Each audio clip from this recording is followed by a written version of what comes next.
este contexto, como decíamos, en el cual el Señor tuvo que hablar a estas personas religiosas con un corazón endurecido, me llama la atención acá como dice que Él volvía a hablarles nuevamente, ¿no?, por parábolas. Y cuando uno lee todo este pasaje de Mateo 22, hasta todo este pasaje, incluso desde antes hasta el capítulo 23, uno se da cuenta cómo el Señor lo vemos en estos pasajes normalmente hablando de una manera, exhortando de una manera que nosotros podríamos considerar fuerte, ¿no?, a todas estas personas.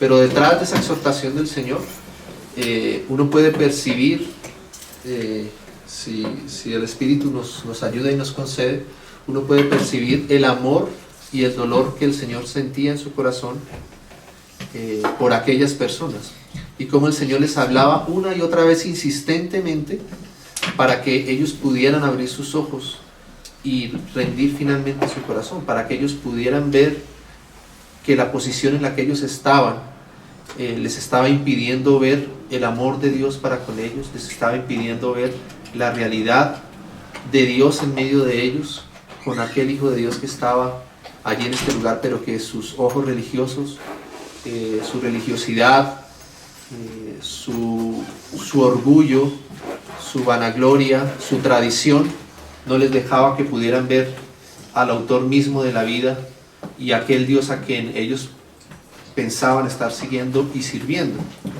Detrás de esta insistencia del Señor uno puede percibir el amor de Dios y el dolor al mismo tiempo en el corazón del Señor para con este pueblo que inicialmente fue llamado y a quien Él inicialmente vino, y que Él esperaba que pudieran recibirlo y pudieran conocerle.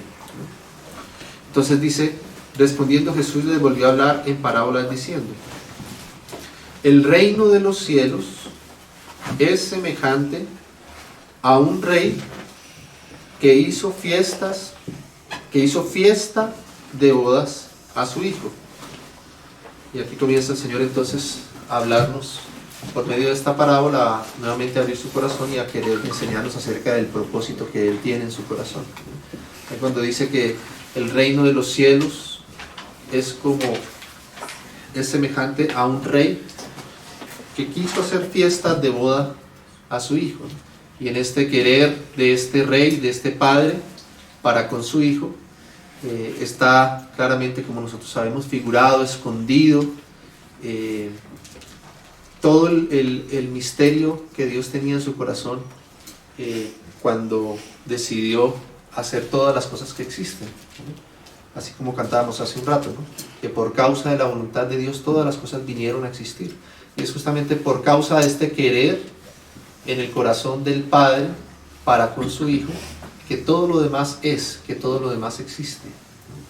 El hecho de que este rey, que tipifica al Padre, haya querido hacer a su hijo una boda, que este rey que representa al Padre haya querido que su hijo unigénito tuviese una esposa y que un día pudiera unirse a él en unas bodas, ese deseo en el corazón del Padre para con su hijo fue lo que hizo que todas las cosas que nosotros hoy vemos y conocemos llegaran a existir. Porque todo lo que Dios hizo, lo hizo con este propósito, ¿no? Nosotros sabemos que estaba el Padre con el Hijo desde la eternidad, ¿no?, complaciéndose el uno al otro en esa comunión perfecta por el Espíritu. Pero en el corazón del Padre nació el querer que su Hijo tuviese una esposa, tuviese un regalo, tuviese una compañera, tuviese una ayuda idónea. Y del corazón de Dios, entonces, del Padre, nace el querer hacer esta fiesta de bodas para su Hijo. Y por ese querer del Padre, entonces es que el Padre y el Hijo y el Espíritu se ponen de acuerdo en que exista creación, ¿no?, en que empiece a existir todo lo que Dios quiso crear. Es por causa de este querer del Padre y su corazón, de que haya una boda, ¿no? ¿Verdad que uno podría resumir, como sabemos, toda la existencia de la creación, el propósito mismo de la creación y su objetivo final, la razón de su existencia para este momento, para que se cumpla este momento que el Padre quiso para su Hijo, el momento en el que Él pueda encontrar una esposa para él, que sea conformada a su imagen y a su semejanza, que pueda tener una comunión íntima con él, que lo conozca profundamente, que sea como él y que se una a él en una intimidad y en una comunión perfecta, en un amor perfecto. Ese es el anhelo del corazón de Dios, y hacia allá es que apunta toda la creación, toda la existencia, todo el tiempo. ¿Amén? Si Dios permitió que existieran las cosas y que nosotros mismos llegáramos a existir, y si Dios permite que haya un tiempo y que haya espacio, es para poder preparar este momento que Dios tiene en su corazón para su hijo. Es el momento en el que su esposa sea presentada para él. Como sabemos nosotros, la iglesia del Señor es aquella esposa que el Señor está preparando para su hijo. La iglesia del Señor es el regalo que el Padre quiere darle a su hijo. La esposa del Señor es ese presente, es esa muestra del amor de Dios para con el hijo. Es la iglesia. Y aquí está entonces escondido este misterio en esta parábola que el Señor comienza aquí a narrar. Este rey es el Padre que quiere consumar todo ello. Y de alguna forma el Señor está preparando todo esto. Y lo que Dios está haciendo, lo que Dios ha hecho durante todo el tiempo, desde que Él decidió que hubiese creación, es entonces conquistarnos y llamarnos y prepararnos para ese momento. Y por eso entonces continúa aquí diciendo. Y envió el rey entonces a sus siervos a llamar a los convidados a las bodas, mas estos no quisieron venir. Entonces aquí nos damos cuenta que el Señor quiere e insiste en nosotros, como llamándonos a aquel momento que Él quiere que sea preparado. Volvió a enviar otros siervos diciendo: decid a los convidados, he aquí he preparado mi comida, mis toros y animales engordados han sido muertos y todo está dispuesto. Venid a las bodas. Mas ellos, sin hacer caso, se fueron, uno a su labranza y otro a sus negocios, y otros tomando a los siervos, los afrentaron y los mataron. Pues aquí está la insistencia de Dios. Como sabemos bien, esta primera parte de la parábola, en principio, está relacionada con el misterio de Israel. Pues como decíamos, el Señor está hablando esto a los escribas, a los fariseos, al pueblo de Israel que estaba en ese tiempo.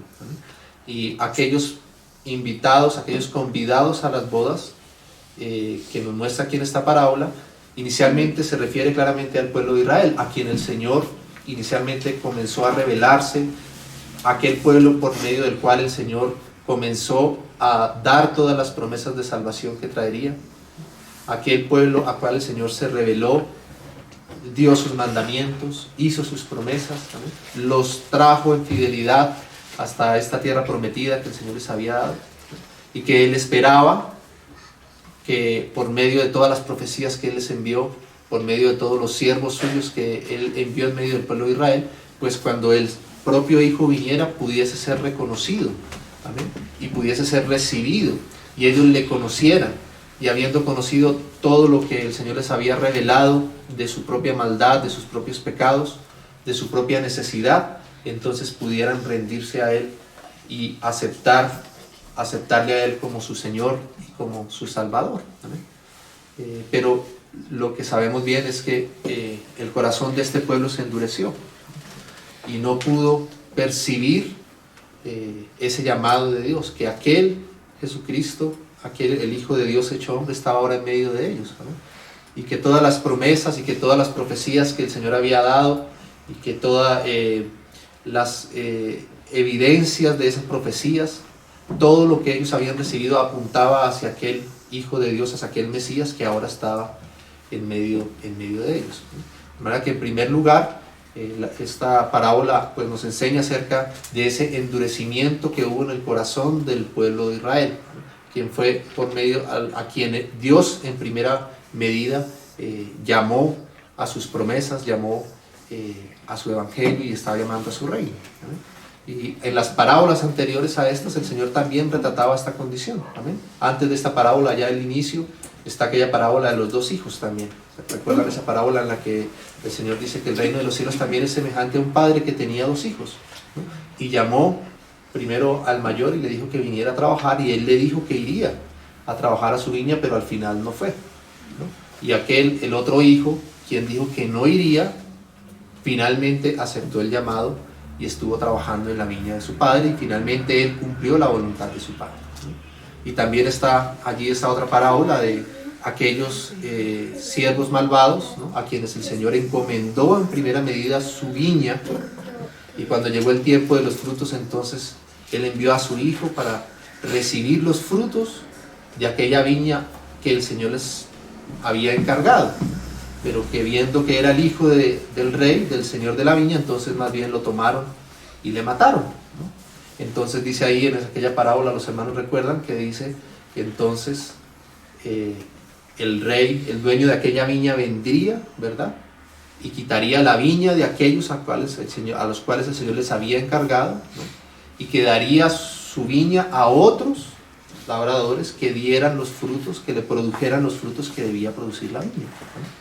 Entonces nuevamente aquí en esta parábola habla de ese mismo aspecto. Aquellos convidados, refiriéndose al pueblo de Israel, que fueron convidados por el Señor inicialmente, pero que por la dureza de su corazón no quisieron atender ese llamado, ¿no?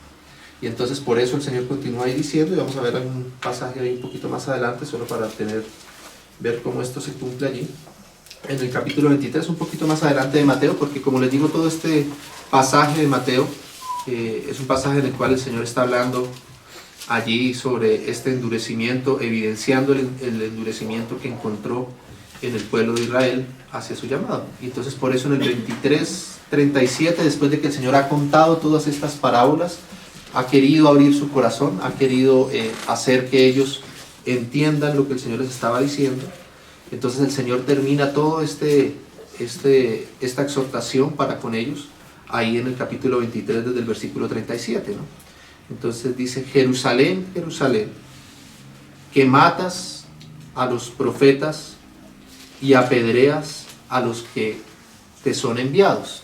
Respeta como el Señor primero les da entonces las parábolas y luego les hace ver que aquel hijo que finalmente no fue al trabajo con su padre, que aquellos siervos malvados que mataron al hijo, a los siervos, primeramente a los enviados y también al hijo del dueño de la viña, y aquellos también convidados que no aceptaron el llamado, sino que más bien terminaron matando, asesinando a aquellos que les invitaban, que les convidaban a aquellas bodas, son ellos mismos. Entonces dice: Jerusalén, Jerusalén, que matas a los profetas y apedreas a los que te son enviados.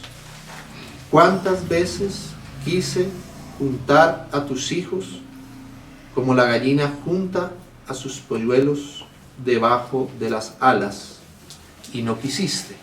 Ahí está el querer del Padre, el querer de Dios, de que este pueblo también aceptara esa invitación a su reino, a su propósito, ¿no?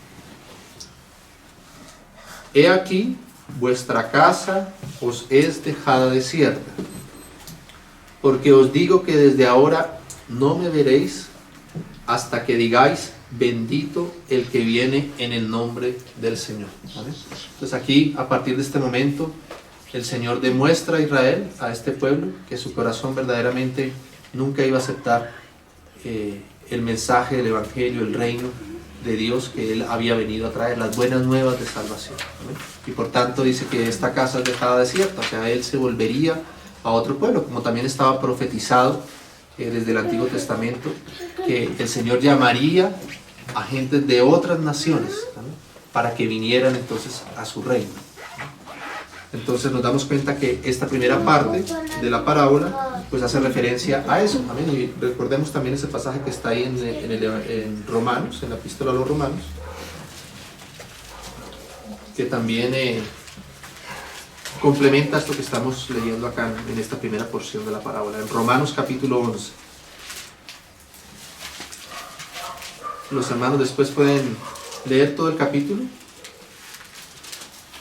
para poder tener todo el contexto de cómo el Señor tiene un propósito justamente también con este endurecimiento de su pueblo, de Israel. Y en el capítulo 11, versículo 25, entonces el Señor dice así, hablando Pablo acerca de este misterio de Israel, dice: porque no quiero, hermanos, hablando a la iglesia, que ignoréis este misterio, para que no seáis arrogantes en cuanto a vosotros mismos, que ha acontecido a Israel endurecimiento en parte, hasta que haya entrado la plenitud de los gentiles. Y luego todo Israel será salvo, como está escrito: vendrá de Sión el libertador, que apartará de Jacob la impiedad, y este será mi pacto con ellos cuando yo quite sus pecados. Entonces aquí resume un poco lo que ha venido explicando también el apóstol Pablo en los pasajes anteriores, ahí en Romanos, y nos habla justamente de este endurecimiento del pueblo de Israel. Y nos dice que nosotros no, por ese endurecimiento de este pueblo de Israel, nosotros no podemos ser arrogantes en cuanto a ellos, porque ese endurecimiento de Israel, como vamos a ver ahora aquí en la parábola, el hecho de que el corazón de ellos se haya endurecido, ha abierto también para nosotros ahora, para los gentiles, para el resto de los hombres, la posibilidad de que el Señor nos llame también a nosotros ahora a aquel propósito que Él tenía desde el principio. Entonces, aquí podemos ver que el endurecimiento de Israel hace también, posibilita el hecho de que ahora no solamente el pueblo inicial, aquel a que Dios había elegido desde el principio y había hecho las promesas desde el principio, sea llamado ahora por Dios, sino que ahora el Señor extiende ese llamado, por causa del endurecimiento de Israel, extiende ese llamado a todos los demás pueblos y naciones, ¿amén? Entre ellos obviamente nosotros, y de allí es que el Señor entonces llama a su iglesia. Entonces, volviendo ahí a Mateo, en el capítulo 22, donde estábamos,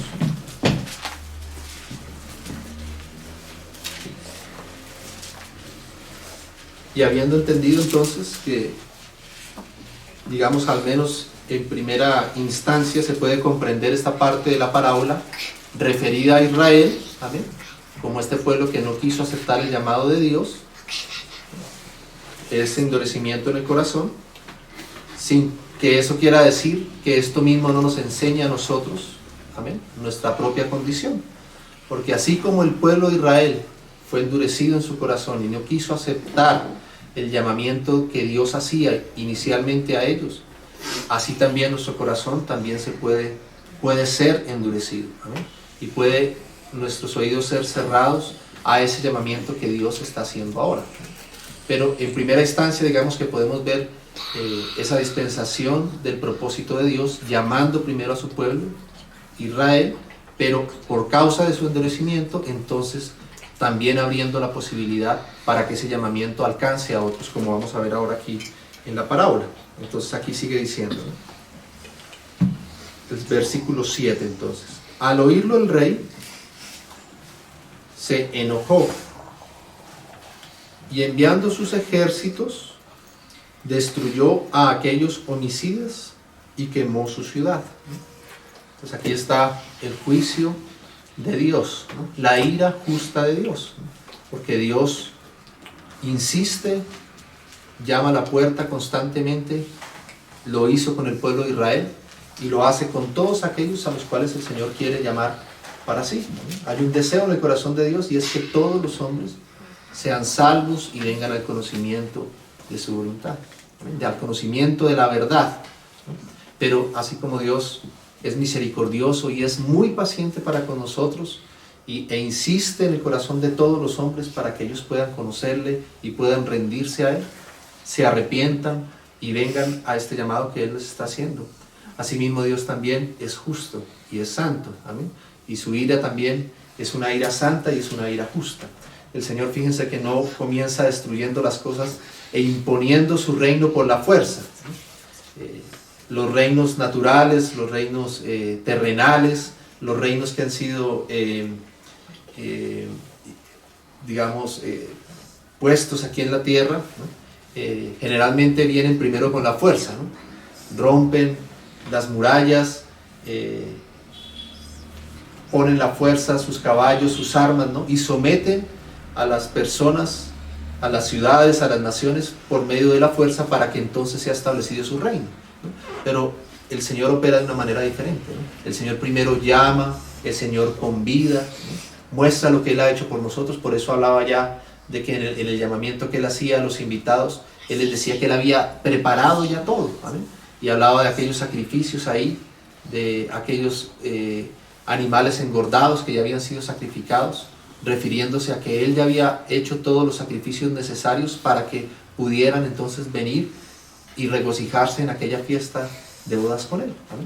Pero al no atender su llamado, entonces el Señor en justicia también envía su juicio, ¿no? Y eso ocurrió con el pueblo de Israel, como nosotros bien sabemos, ¿no?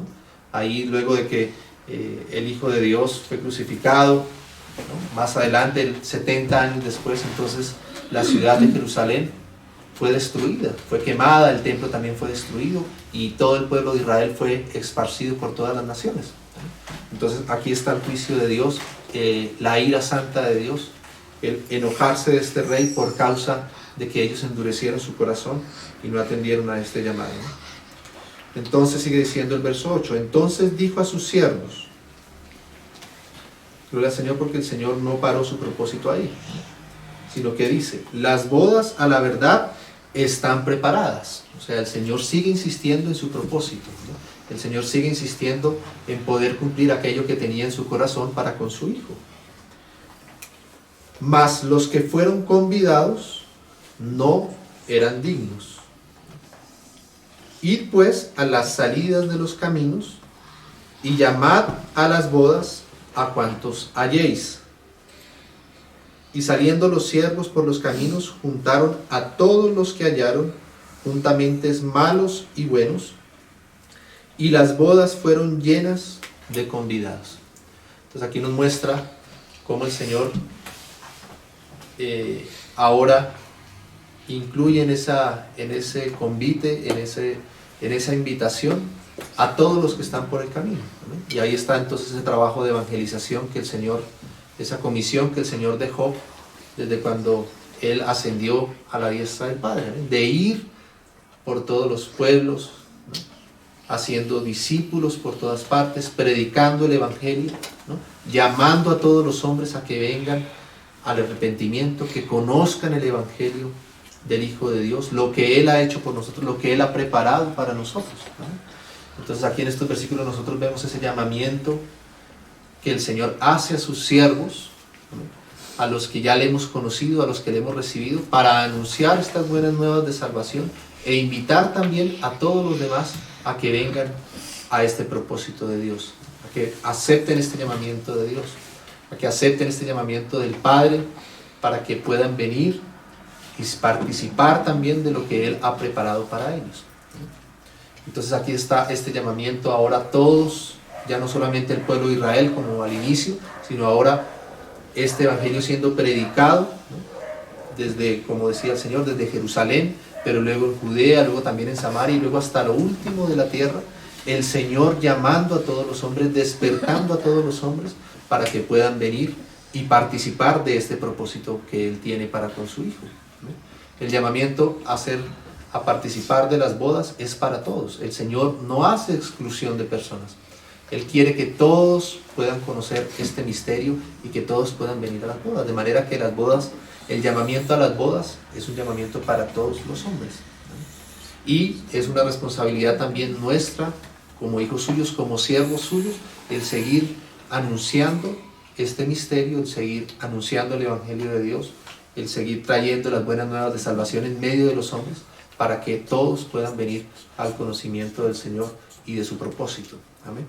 Entonces aquí está ese llamamiento que ahora el Señor hace a todos para que puedan venir, ¿no? Esta parábola, como los hermanos recordarán, también se complementa con aquella parábola que está allá en Lucas 14, esa parábola de la gran cena, ¿no? Que dice, es similar a esta, no habla de unas bodas, pero dice que es un rey, un hombre que quiso hacer una cena e invitó a unos convidados primero igual que acá, pero ellos no quisieron ir, ¿no? Por causa de sus ocupaciones sacaron excusas para no ir a aquella cena, ¿no? Y entonces el Señor dice, el Padre dice, vayan por los caminos y traigan a los cojos, a los mancos, a los pobres, a los necesitados, para que vengan a la cena que yo he preparado, ¿no? Y eso nos muestra el corazón de Dios para con todos, para que todos nosotros, aún los más débiles, los que nos consideramos menos dignos, son aquellos a quienes el Señor ha llamado primeramente para que puedan venir y participar y seamos dignos de este llamamiento que el Señor nos ha hecho, ¿no? Entonces aquí está ese llamado del Señor para que todos podamos participar de aquellas bodas, ¿no? Entonces el llamamiento del Señor es para todos, ¿no? No hay excepción, no hay nadie que no pueda ser llamado por el Señor y que no sea convidado por Él a este momento, ¿no? a este participar de las bodas del Señor. Entonces dice, y saliendo los siervos, verso 10, por los caminos juntaron a todos los que hallaron, juntamente malos y buenos, y las bodas fueron llenas de convidados. Y ahora dice el verso 11, y entró el rey para ver a los convidados. Y esto nos demuestra que hay un espacio de tiempo entre esa invitación, entre que estos siervos van buscando los convidados, esos convidados van llegando a esa invitación, van aceptando esa invitación, pero luego hay un tiempo en el cual el Señor, el mismo Rey, viene como tal y se presenta en medio de aquel lugar en el que se van a celebrar aquellas bodas, ¿no? Entonces ese es un tiempo en el cual el llamamiento del Señor está abierto. Hoy todavía está abierto ese llamamiento para que más hombres puedan venir a esta invitación, ¿no? Pero también, como vamos a ver acá, es un tiempo de preparación, ¿no? Va a haber un momento en el que finalmente el Rey mismo venga al lugar de las bodas, ¿no? Entonces por eso dice aquí que Él entró, finalmente entró el Rey para ver a los convidados. O sea que el Señor, aunque nos convida a todos, y aunque la invitación está abierta para todos, va a haber un momento en el que el mismo Señor va a venir y va a querer ver quiénes están en ese lugar, ¿no? Y si aquellos que hemos aceptado el llamado, estamos preparados no solamente para ser convidados, porque como decimos, la invitación es para todos, está abierta para todos, ¿no? Pero el poder permanecer en el momento de las bodas es algo que no está dado para todos, sino que va a depender cómo estemos en el momento en que el Rey entre y venga y nos vea, ¿no? Si estamos verdaderamente preparados para poder participar de las bodas mismas, ¿no? Porque hasta este momento lo que se ha hecho es convidar a todos para que participen de ello, ¿no? Pero entonces aquí dice ahora, entró el Rey para ver a los convidados, así como dice allá la palabra, ¿no? Que va a haber un momento en el que es necesario que todos comparezcamos entonces ante el tribunal de Cristo, ¿no? Entonces aquí comienza a decir, entró el Rey para ver a los convidados y vio allí a un hombre que no estaba vestido de boda. Entonces, aunque todos fueron convidados, el Señor encontró en medio de aquellos convidados que aceptaron la invitación para venir a las bodas. El Señor esperaba que en ese tiempo en el que Él no estuvo presente, ¿no? Los convidados que aceptaron el llamamiento se fueran preparando para el momento mismo de la boda. Ese tiempo que el Señor espera desde nuestro llamamiento hasta el momento en el que finalmente se dé la consumación de su propósito, ¿no? Que finalmente se dé las bodas del Cordero. Es un tiempo en el cual el Señor está esperando que nosotros nos preparemos. Y lo que ocurrió aquí con aquel hombre justamente nos muestra eso. El Rey vino y se dio cuenta que entre todos los convidados había una persona que no estaba vestido de bodas. O sea que lo que el Señor esperaba era que aquellos convidados se dieran cuenta de cuál era el propósito de la invitación que habían recibido, del llamamiento que habían recibido, y conscientes entonces de ese llamamiento, de para qué era que habían sido verdaderamente llamados, entonces ellos se hubiesen preparado, porque hubiesen sido conscientes de que ese era su llamamiento, de que con ese propósito es que ellos habían sido llamados. Y por tanto, habiendo conocido ese llamamiento y la intención de ese llamado y el peso que tiene ese llamado, entonces ellos hubiesen utilizado ese tiempo para prepararse para aquel momento. Entonces, eso era lo que estaba en el corazón del rey. Entonces, él se dio cuenta que aquel hombre no había aprovechado bien el tiempo para prepararse para ese momento, sino que sus vestidos no estaban conforme el momento el que ahora iba a empezar a tener, que eran las bodas mismas. Entonces aquí nos habla justamente de ese vestido de boda. Fíjate que para ser convidado no se requería no se tenía ningún requisito. Ahí para ser llamado, para ser invitado, para ser convidado, como decía arriba, no se necesita nada. Todos a cuantos halléis, traerlos a las bodas, invitarlos, ¿no? Como recordábamos el pasaje de Lucas, a los cojos, a los mancos, a los pobres, a los débiles, a esos son los que el Señor ha convidado. Pero ahora, una vez que hemos sido convidados, entonces ahora para poder permanecer en el momento de las bodas, el Señor sí requiere de nosotros que nosotros hayamos sido conformados de manera correcta para poder participar de ese momento. O sea que podemos decir de acá que todos los que hemos aceptado el llamado de Dios, el evangelio de Dios, somos como esos convidados que atendimos al llamado del convite. ¿Amén? Pero ahora que hemos sido convidados, ahora necesitamos prepararnos para aquel momento, para que cuando el Rey venga en medio nuestro, cada uno de nosotros podamos estar vestidos de la manera correcta para ese momento. Y no seamos avergonzados, como nos dice la palabra, que puede ocurrir, que alguno de nosotros podamos ser avergonzados y tengamos que alejarnos de la presencia del Señor cuando Él venga, porque nuestras vestiduras no están acordes con lo que el Señor está haciendo en aquel momento, ¿vale? Y sabemos bien que no estamos hablando de vestiduras físicas, ¿no? Vamos a ver ahora un poco esos pasajes que nos hablan acerca de la vestidura que el Señor quiere que nosotros tengamos, ¿vale? Pero el punto es que ahora nosotros como hijos de Dios tenemos que ser conscientes del llamamiento que tenemos, ¿vale? El Señor nos ha llamado, como dice la palabra, a la comunión con su Hijo Jesucristo. Lo que el Señor quiere con su iglesia y con cada uno de sus hijos es que llegue el momento en el que nosotros podamos unirnos en plenitud con Él, tener una comunión íntima con Él. De eso nos habla el misterio de la iglesia como esposa del Señor, ¿vale? Nosotros sabemos que la iglesia, el Señor la representa de diferentes aspectos, ¿no?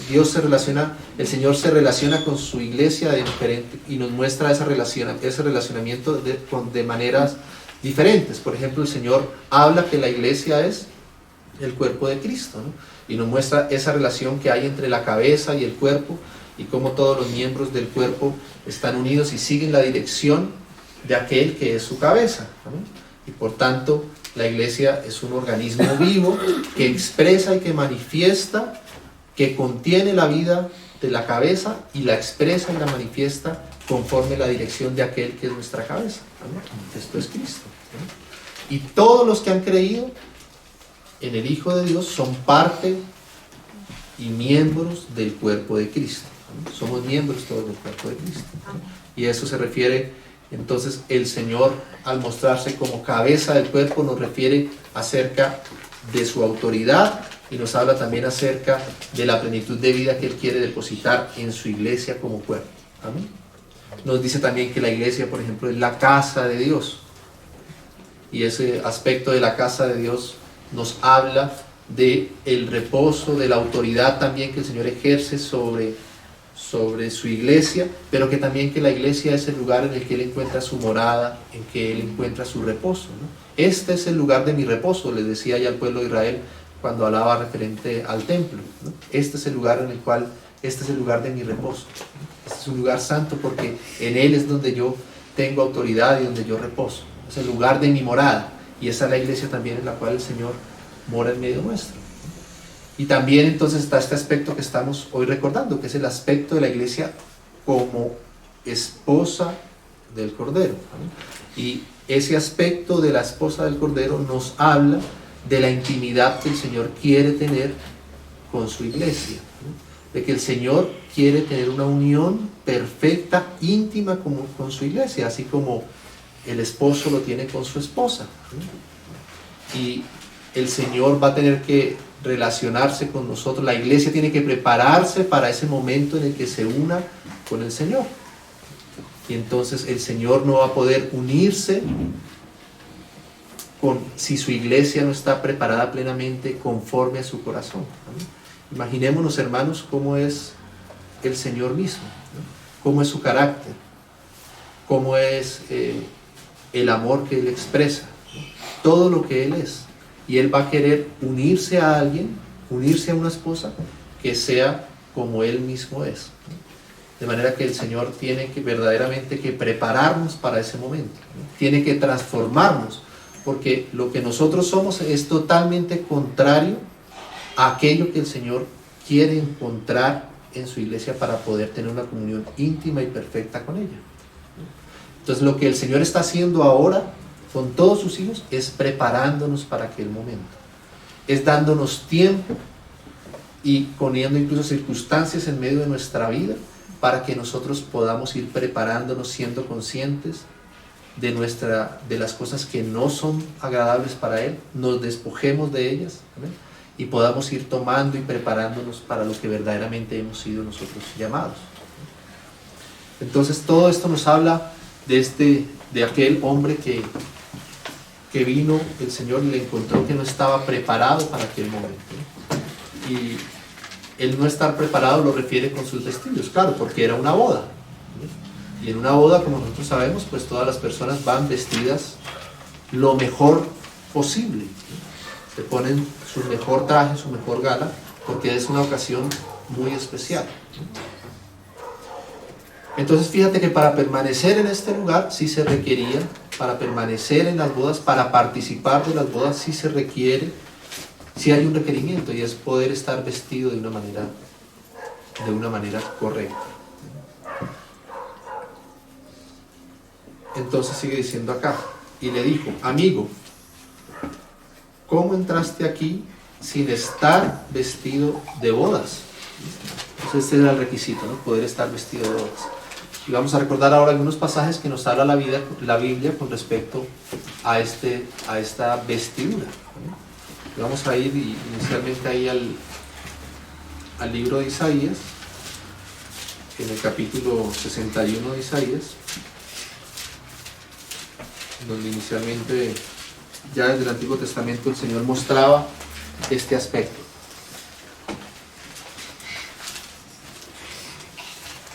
De la vestidura, en el capítulo 61 de Isaías. Ustedes recuerdan que este pasaje comienza justamente con la obra del Señor Jesucristo, ¿no? De llamar justamente a todos los convidados, como dice ahí en el versículo 1, lo leemos rápidamente, dice: el Espíritu de Jehová el Señor está sobre mí, hablando proféticamente del Señor Jesucristo, porque me ungió Jehová, me ha enviado a predicar buenas nuevas a los abatidos. Ahí está el llamamiento, amén.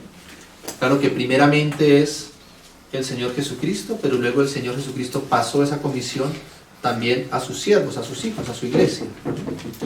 Entonces aquí está ese llamamiento, esa invitación que veíamos allí en la parábola: a predicar buenas nuevas a los abatidos, a vendar a los quebrantados de corazón, a publicar libertad a los cautivos y a los presos apertura de la cárcel, a proclamar el año de la buena voluntad de Jehová y el día de la venganza del Dios nuestro, a consolar a los enlutados, a ordenar que a los afligidos de Sión se les dé gloria en lugar de ceniza, óleo de gozo en lugar de luto, manto de alegría en lugar del espíritu angustiado, y serán llamados árboles de justicia, plantío de Jehová, para gloria suya. Amén. Ahí está toda esa obra del Señor Jesucristo a nuestro favor y ese anuncio de esas buenas nuevas de salvación para el Señor.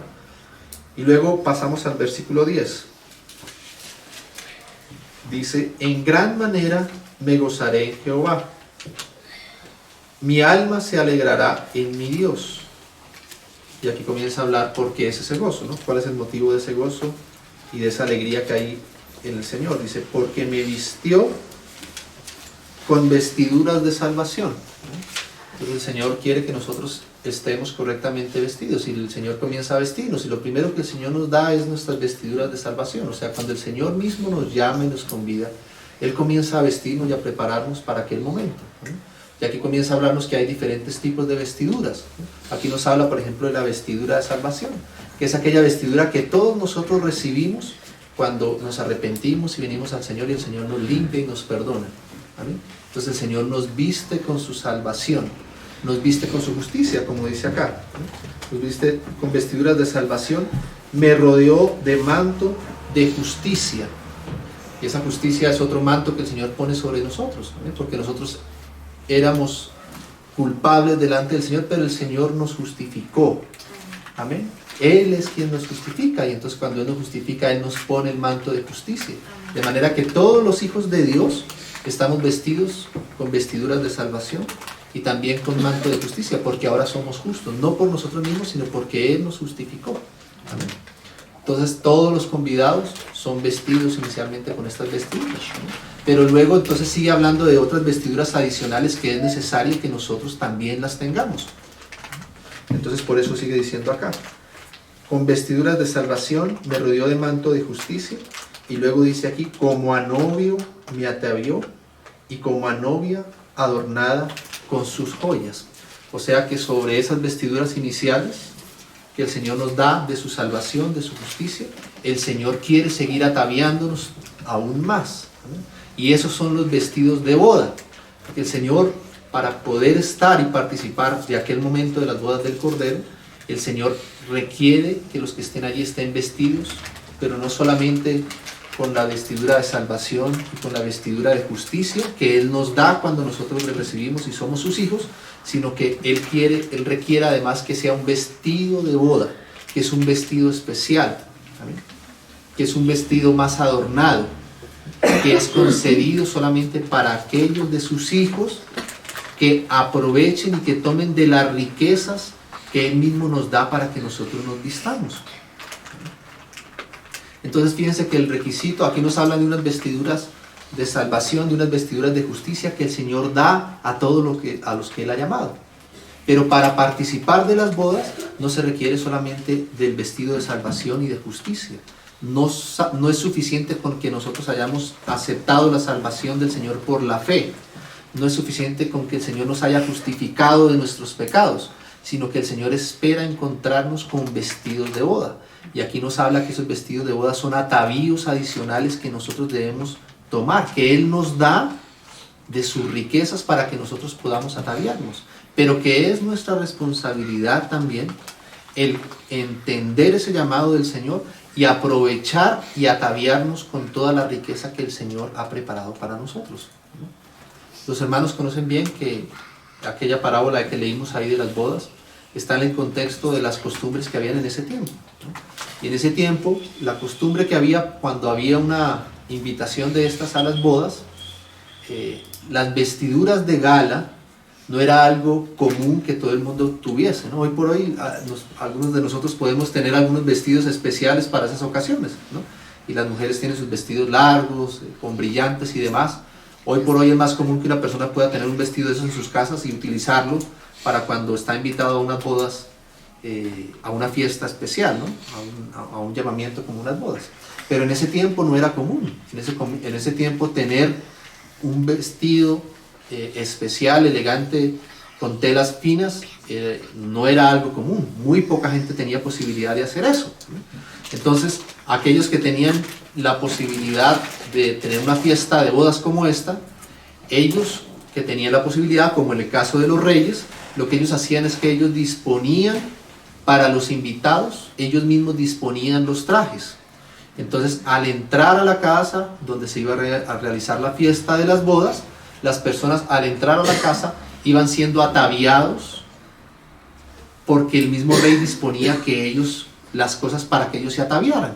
Entonces el rey disponía para los invitados que sus siervos, por ejemplo, les perfumaran, les lavaran los pies, se pudieran bañar sus cuerpos, perfumarse, y luego de pasar por este proceso entonces también disponía para ellos unos vestidos especiales.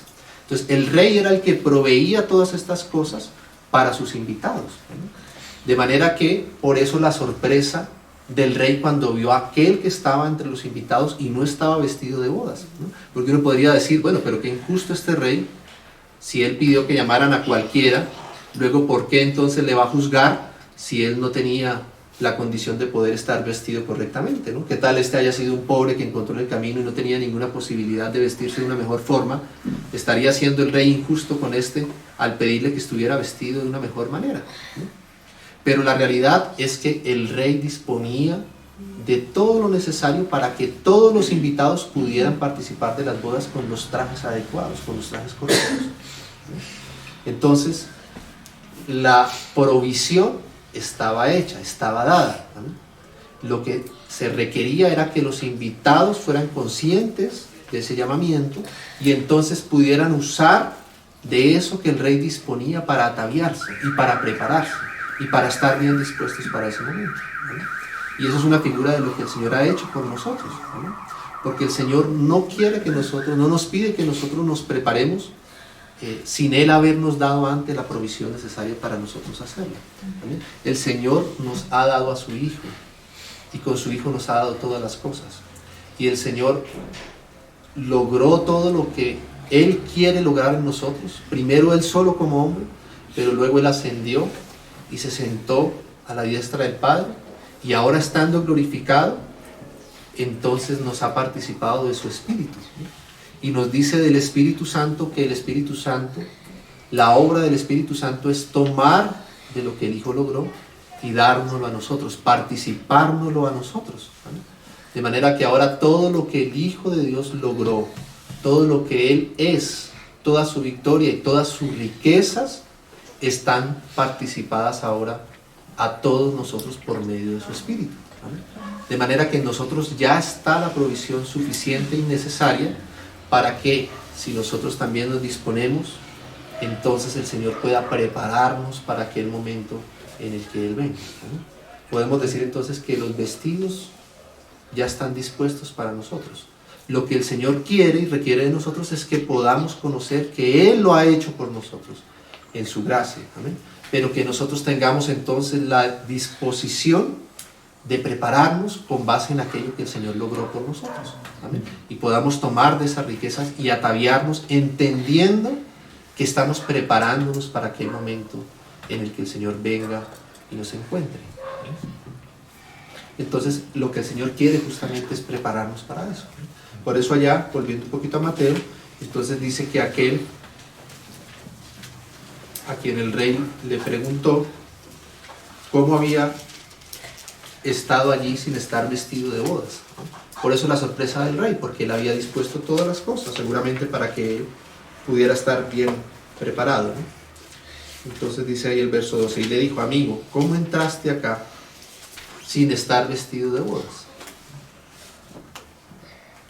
Mas él enmudeció, ¿no? Y esto nos habla tremendamente de aquel momento en el que nosotros nos encontremos con el Señor, ¿no? Porque nosotros no vamos a tener cómo disculparnos ni justificarnos delante del Señor cuando el Señor nos juzgue. Nosotros, como recordábamos hace unos días, a veces creemos que podemos argumentar, que vamos a poder argumentar muchas cosas delante del Señor cuando el Señor nos llame a su presencia, ¿no? Que vamos a poder decir, Señor, pero es que yo no pude hacer esto porque estuve en esta condición, en esta situación, mi vida fue de esta y de esta manera, ¿no? Pero la verdad es que no vamos a poder argumentar nada delante del Señor cuando el Señor nos llame a su cuenta y nos pida lo que es justo, porque el Señor no nos va a pedir más de lo que Él mismo haya provisto para nosotros en nuestra vida. ¿Amén? El Señor nos va a juzgar a cada uno de nosotros conforme a la medida que el Señor sabe que puede y que debimos haber aprovechado de Él, ¿no? Pero ciertamente el Señor nos va a juzgar y va a querer que nosotros demos cuenta de lo que el Señor nos ha dado para estar preparados en ese momento. Mas él enmudeció, ¿no? Vamos a leer antes de terminar ahí la parábola otros pasajes ahí adicionales. En el capítulo, vamos a ir al libro de Colosenses. Los hermanos recuerdan ese pasaje donde nos habla justamente de esta vestidura, de las vestiduras que el Señor quiere que nosotros tomemos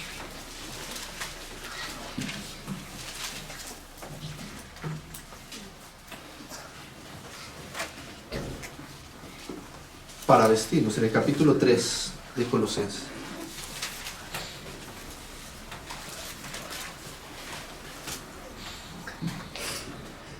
Vamos a leer del verso 1. Dice: si pues habéis resucitado con Cristo, buscad las cosas de arriba, donde está Cristo sentado a la diestra de Dios. O sea, esto es como un llamamiento de que seamos conscientes de por qué fuimos llamados. ¿Sabes? Si hemos resucitado con Cristo, o sea, si hemos aceptado el llamamiento de Dios, si hemos conocido a Dios mismo y hemos aceptado el llamado que se nos ha hecho, entonces lo normal es que ahora busquemos las cosas de arriba, donde está Cristo. O sea, el propósito de Dios, que nuestra vida ahora esté atenta y dispuesta para el propósito con el cual hemos sido llamados. ¿Amén? Buscad las cosas de arriba, donde está Cristo sentado a la diestra de Dios. Poned la mira en las cosas de arriba y no en las de la tierra. Porque habéis muerto y vuestra vida está escondida con Cristo en Dios.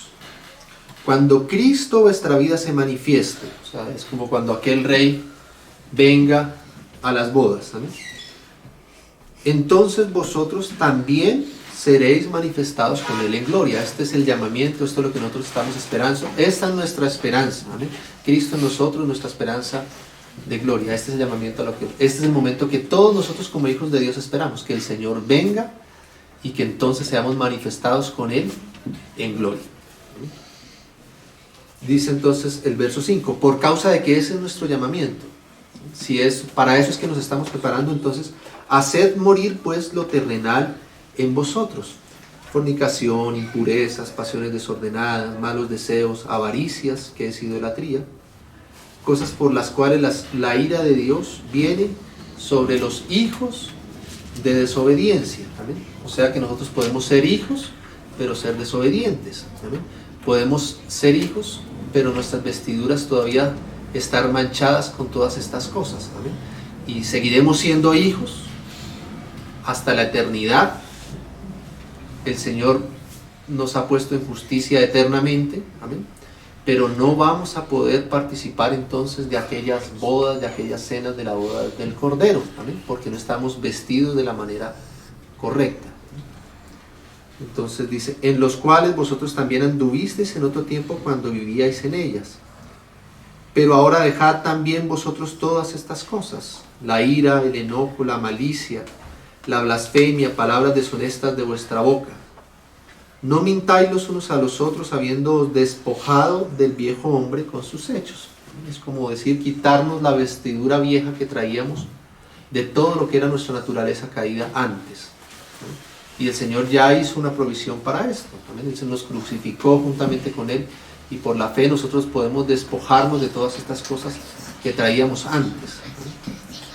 Y dice acá, y revestidos, despojarnos del viejo hombre, y ahora dice acá, revestidos del nuevo. Aquí nos habla entonces de la vestidura, el cual conforme a la imagen del que lo creó, se va renovando hasta el conocimiento pleno, donde no hay griego ni judío, circuncisión ni circuncisión, bárbaro ni escita, siervo ni libro, sino que Cristo es el todo y en todos. Entonces Él quiere que quitemos esas vestiduras, lo que éramos nosotros antes, y empecemos a vestirnos de Cristo, que lleguemos a ser, podríamos decir así, tan elegantes como el novio, que nosotros también podamos vestirnos, estemos ataviados a la altura de quien va a ser nuestro esposo, ¿no? A la imagen de Cristo. Entonces dice el verso 12, vestíos pues, ahí está la vestidura que el Señor quisiera encontrar en nosotros para poder participar de aquellas bodas.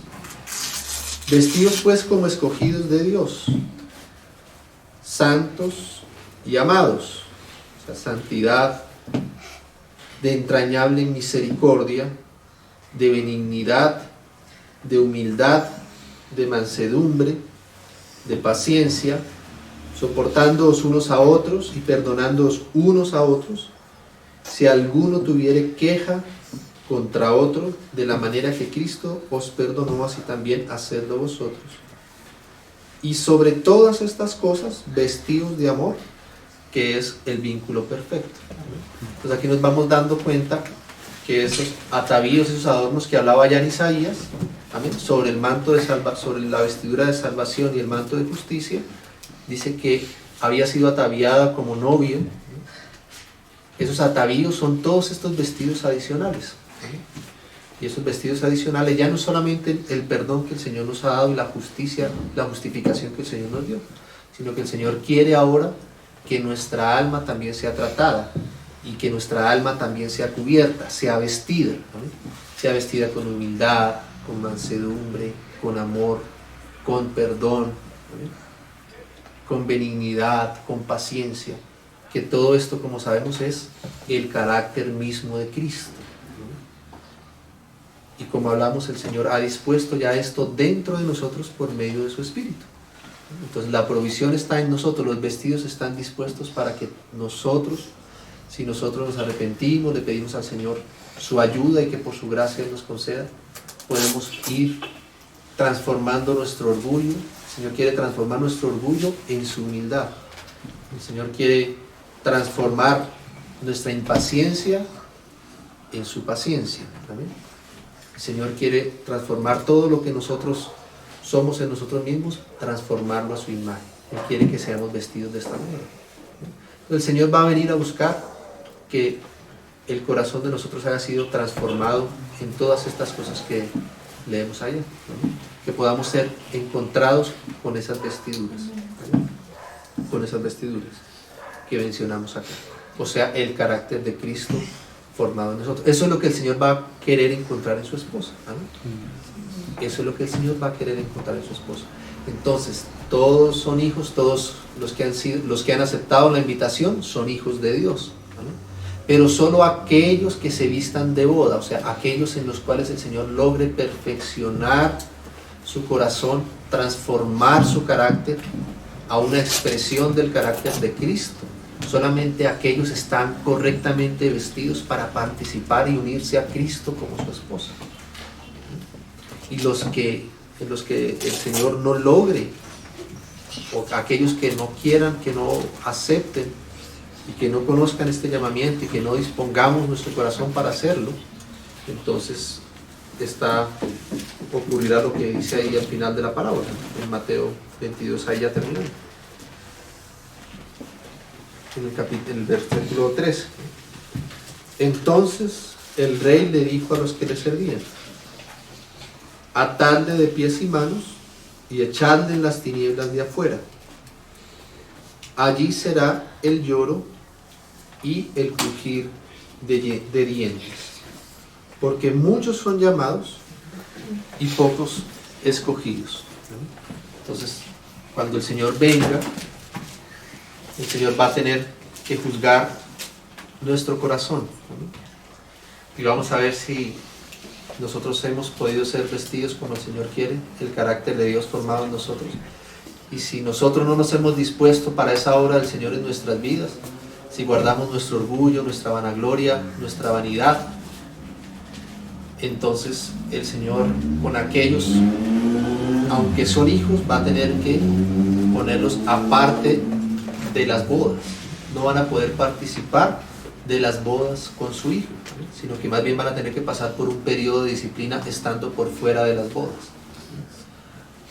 En justicia el Señor va a tener que disciplinarnos y terminar de perfeccionarnos durante el periodo del milenio, si nosotros en este tiempo que el Señor nos concede de su gracia no hemos logrado alcanzar y tomar esa provisión que el Señor ha dispuesto para nosotros. Terminemos, hermanos, como seguramente es necesario que recordemos el versículo allá en Apocalipsis, el capítulo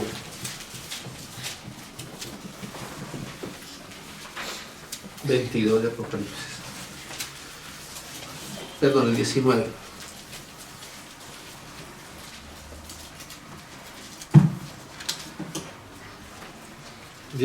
Leamos desde el versículo 6.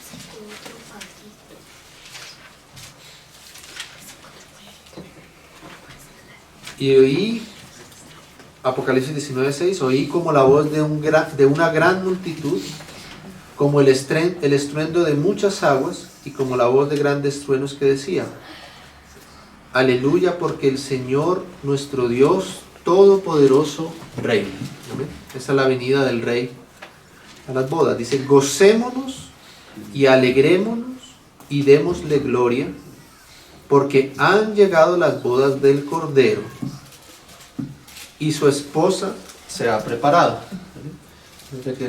Ahí está la preparación, el gozo de la esposa.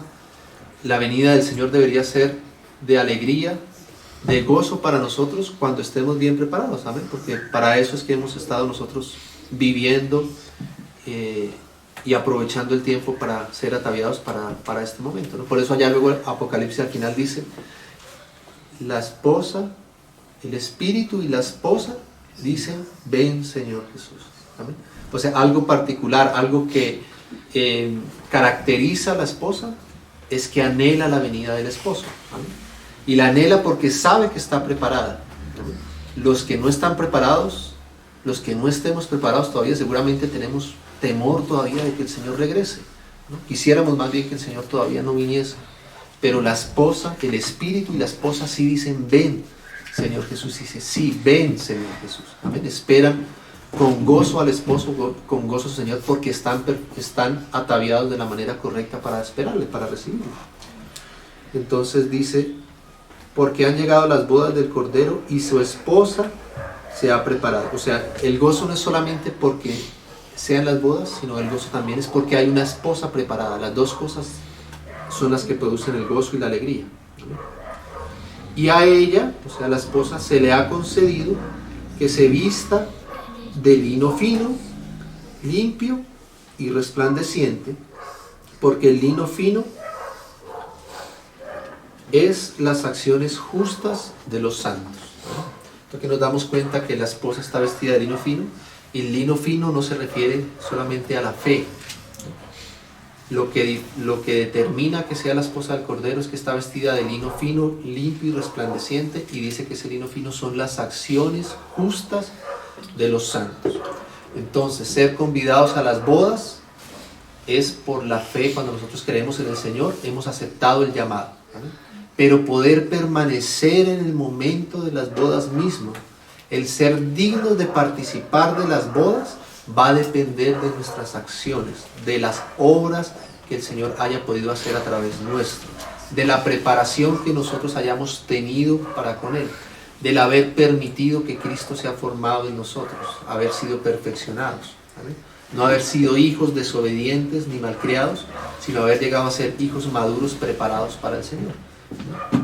Entonces, no todos los hijos de Dios van a poder participar del momento mismo de las bodas del Señor, sino que aquellos que son vencedores, aquellos que han madurado hasta donde el Señor espera de ellos, van a ser participantes de las bodas. Y aquellos que no lo han alcanzado, entonces van a tener que pasar un tiempo de disciplina, mientras que los otros están en el gozo de las bodas. Como también nos recuerdan allá esa parábola de las vírgenes sensatas y de las vírgenes insensatas, ¿no? Como las sensatas pudieron, por el depósito que tenían, entonces entrar a las bodas con el Señor, mientras que las insensatas, que no tenían ese aceite en sus vasijas, entonces no pudieron participar del momento de las bodas, ¿no? Entonces le pedimos al Señor que el Señor nos siga ayudando a todos, ¿no? Nos siga preparando,